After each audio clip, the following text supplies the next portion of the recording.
Lost on the Trail by Pansy. Chapter 1. I don't know. Whoa, nah. The name echoed through the otherwise still forest. The hush of a late August day was on all nature. The very leaves seemed to be listening. The call came again, ringing through the stillness. After a moment of silence, a syllable was added: we wonna. With the second one prolonged so that the woe seemed to roll at her through the trees. The girl crouching at the foot of one of the great sequoias started, having felt rather than heard the call, listened, and when the name came again, more prolonged, more penetrative than before, came to an upright posture and made answer with a curious note, half cry, half whistle, cut from a forest bird and appropriated to her own use. We are.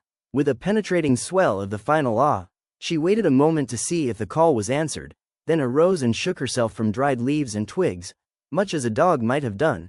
Her short skirt revealing bare brown feet and ankles, shook herself and stretched up her brown arms from which the scant sleeves fell away until the flesh was bared to the shoulders. There was a kind of wild appeal in the upstretched arms that repeated itself in the single word, oh. Long drawn out and presently added to in a sort of wail, I don't know, I don't know.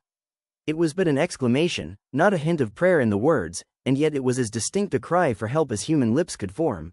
A moment she waited, clasping her hands together in mute appeal, an eager longing in her great hungry brown eyes, that most pathetic of all longings, after something that she did not sufficiently understand to intelligently long for.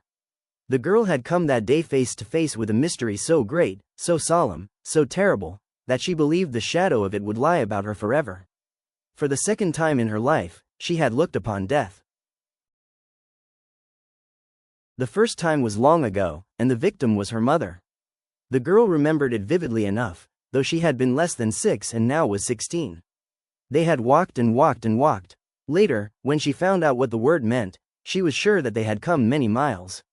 She was so tired, she remembered, so was her mother, too tired to heed even the crying of the little girl who tugged at her skirts, and always before she had noticed tears. Then suddenly, all unexpectedly, they had come to the cabin in the woods and had found Pete and his mother. All that her mother said to the startled man and woman she put into 3 words that had always been terrible to the child: we are lost. She had heard them before, they had been spoken many times during that long walk, and always they had made the child cry, but this time there was a difference in the tone, and the mother had dropped as she spoke, a miserable heap among weeds and brush, and though the child had tugged violently at her skirts and called her name and wept bitterly, she took no notice at all. Then Pete had spoken, not crossly: don't do that, poor soul, she is dead. The child had not understood what he meant, but something in his voice had made her not afraid of him, and she had turned suddenly and clung to him. Then the woman had bent over her mother, and after a moment had said those same strange words: yes, she is dead. And Pete lifted the child in his arms and carried her into the cabin. His arms were strong, and he was kind, and the child was not afraid. Later they had dug a deep hole in the ground and put her mother in it. Weewana saw her after she was laid there. Her hair had been smoothed, and a white cloth was pinned around her shoulders, and her hands were folded, and she did not look scared, but the child felt afraid of her and drew back and hid her face in Pete's neck. Is she lost now? She had asked him, sobbing, and he had said very kindly, no, she isn't lost any more. They had talked before her, Pete and his mother, quite as though she could not hear. I wouldn't let her look at her, Pete's mother had said, it ain't no use, and it will just scare her.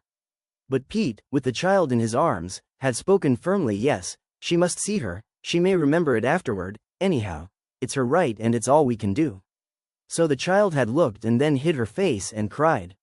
She remembered that, after a little, she had told Pete imperiously to wake her mother up right away, that she did not want her to be asleep, but he had not done it. He had told her that he would if he could, but that she did not want to wake up, and Weewana had never seen her mother any more. With regard to the days and weeks that immediately followed this vivid experience, the girl's memory was hazy enough. Certain things stood out plainly from the mass of vagueness. One was a conversation about herself. She was in Pete's mother's bed, and was thought to be asleep, but she heard Pete say, in the tone which she found out afterward was always obeyed, we've got to keep her mother, there isn't anything else that can be done. The girl remembered that the little child lying on the bed, made of dried sequoia, was glad that nothing else could be done, but the woman had said, I might take her away down the trail real early in the morning and leave her there. Somebody would be sure to find her. She would naturally wander along down the path if she was once put on it. Then the child shivered with fear, She did not want to be taken anywhere and left to wander along down. She told herself that Pete's mother was bad, and she did not love her. But Pete had spoken positively. No, I wouldn't leave so much as a dog alone on the trail in this wild place. Some beast would be most likely to find her. There ain't enough people on the trail to make it safe to try such a thing. If there were, it wouldn't be a safe place for us. Then the mother, but we oughtn't to keep her here. How can we? She may have folks and they may be looking for her. It will lessen your chances, Pete. Then Pete had shrugged his big shoulders and said, that can't be helped. We didn't go after her, but she's here, and the mother is dead without a word, and there's nothing for it but to take our chances. We can keep her from starving, and for the rest, if she's got folks and they find her, why, we've got to take that chance too. And they had taken it. Much of the talk the child had not understood, but she had remembered. She knew that the folks never came. She had lived on in that odd little two-roomed cabin that she came to know afterward Pete and his mother had built with their own hands. She shared Pete's mother's bed, and had her full share of the game and fish and vegetables which Pete's skill and industry produced. In the course of time she became helpful, especially to Pete, helping to plant and tend, and presently to harvest beans and berries and corn and potatoes.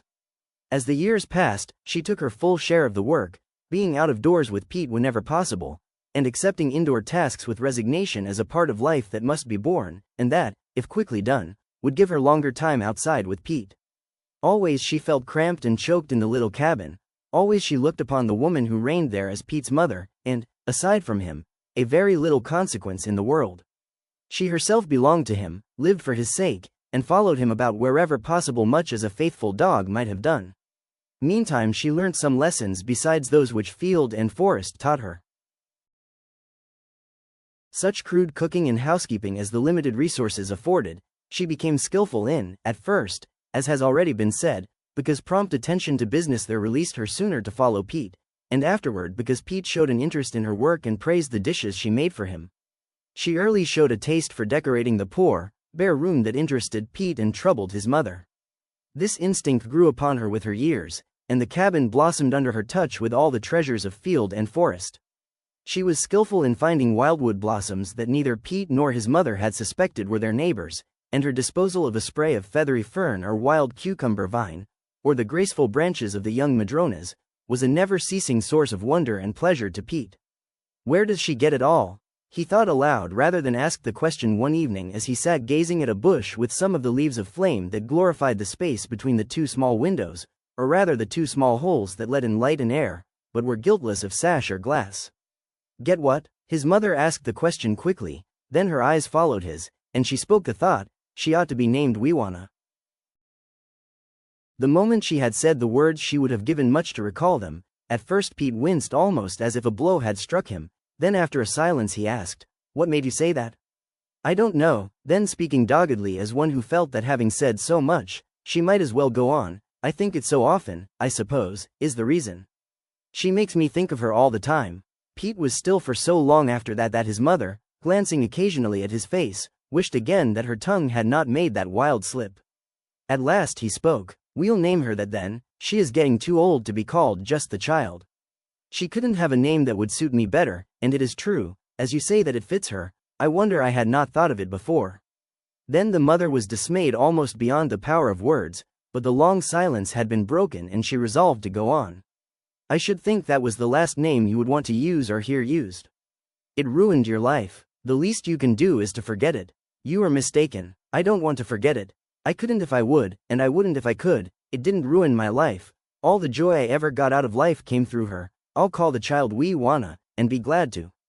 It was in this way that the stray child came by her name. Some talk had passed between the woman and herself about a name. In truth, Pete also had questioned her carefully at first, but beyond the statement that she was darling and pet and mama's baby, she had no name to offer save the diminutive Wisi, which Pete's mother said was no name at all, so they had contented themselves, the mother with saying you and her, and the son by gravely speaking of her as the child whenever he had occasion to call her anything, and as there were no others to know her, she had gone thus far without even a name. Neither of the two with whom she now had to do could have framed their lips to call her darling. Pet names were not in the mother's nature. As for Pete, he had used that word for one person in his life, it could never belong to another. The child liked her new name, her lips lingered over its syllables as if they were music, and so strange was the fierce little nature hidden behind a quiet surface, that she liked it better for the discovery that Pete's mother evidently disliked its sound, and used it only when she had to. It was Pete's choice then, she was his wee Wona. In truth she had good reason to believe so. He had always been kind to the poor little waif, but from the hour of his naming her his manner took on an added tenderness and care. He taught her all he knew, which was not a great deal, and had even begun to plan ways to secure books and writing materials for her. Girls of her age go to school, he once said to his mother, looking doubtfully after wee Wona as she sped through the clearing toward the deeper woods. He knew she was in search of red and yellow leaves with which to hide the ugliness of the rough-hewn table. She had discovered a cloth that almost covered it, and this she daily washed and pressed so that at each dinner time it was as dainty as her fingers could make it.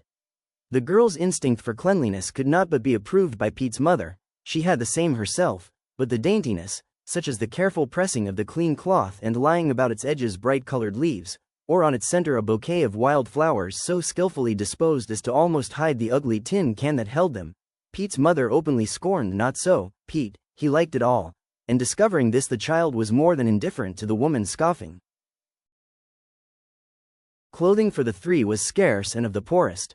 Each garment was made to last as long as needle and thread and many patches would admit. Pete's mother was skillful with her needle, and early taught all that she knew to the girl who had been thrust on her care. At first, sewing was utterly distasteful to wee Wona, but one happy day she was set to patching Pete's shirt sleeve. Here was an object worthy of effort. She did her best with such success that Pete's clothes were soon afterward put in her care, and royal care did they receive. 3 or 4 times a year came a gala day in their lives. On these occasions, elaborate preparations having been underway for days before, Pete's mother, tied about her waist with strong cords, great coarse bags heavy enough for a beast of burden. These were carefully packed with dried fruits, dried sweet corn, choice potatoes, and, in short, any and all of the products of industry and skill that had been gathered through the months. When all was ready she seized her stout stick and tramped away off down the trail, down and down into the great, dangerous, unknown, wonderful world. This was all that wee Wona knew about these journeys. Somewhere in that great world a place had been found where the contents of the bags could be exchanged for other much-needed things. Always there was brought back a few yards of some kind of cloth to be made into garments, wee Wona coming in for her full share and always having something red brought to her by Pete's express direction. Wee Wona delighted in red, and Pete delighted in seeing it on her, and the mother could hardly repress her dislike of it all. Always these pilgrimages were times of excitement. They had about them an element of danger. What it was the girl did not understand, though she questioned Pete closely. Was he afraid his mother would get hurt? No, not hurt. There was nothing to hurt her, but she might be followed. Who would follow her, and what hurt would it do if someone did? Why didn't they go with her down to that mysterious world where many people stayed? Why did they live up here alone? She wanted to go down there and see people and things. When would he take her? He put her off as long as he could. One day he told her, speaking very gravely, that he could never take her down the mountain, that he himself had gone away from the world forever, but that she was growing into a big girl now, and he had no right to keep her up there. She could go if she wished, with his mother, down to where people were, and find a place to work, and perhaps go to school and grow into a wise woman, but when that time came she must never come back any more, never try to see him again.